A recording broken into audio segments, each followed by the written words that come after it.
¿Sabían que dándole la vuelta a un carretillo podemos conseguir una quitanieves muy rústica?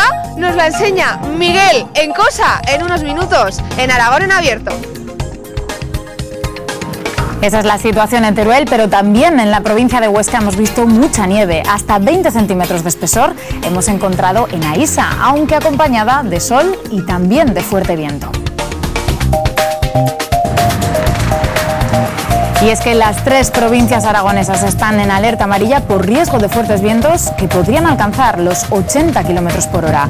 Las rachas más fuertes se esperan en el Pirineo Ostense, las sierras turolenses de Albarracín, Jiloca, Gúdar y Maestrazgo y en la Ibérica zaragozana. En La Muela, esta mañana los molinos han tenido que parar por exceso de viento, aunque ahora, como pueden comprobar, siguen funcionando.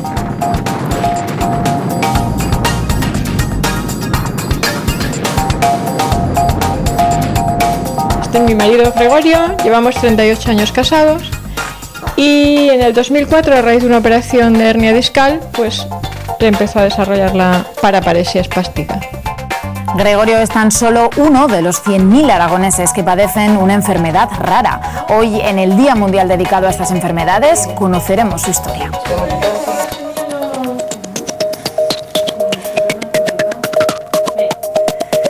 Una pareja de jóvenes tuvieron que ser asistidos ayer por los bomberos de Zaragoza después de que se les incendiara la cocina de su vivienda en Villanueva de Gállego. ¿Saben ustedes qué debemos hacer si sufrimos un incendio en nuestras cocinas? Pues enseguida les damos los mejores consejos.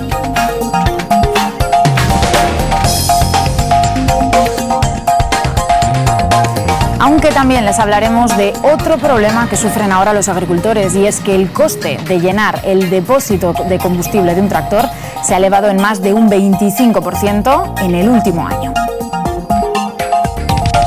¿Qué tal? Bienvenidos a Aragón en Abierto. Hoy asistiremos además a un taller de indumentaria aragonesa en Ainzón, donde también escucharemos jotas, veremos cómo celebran los andaluces su gran día aquí en Aragón y, como han visto, seguimos muy pendientes del tiempo en toda la comunidad. Enseguida se lo contamos.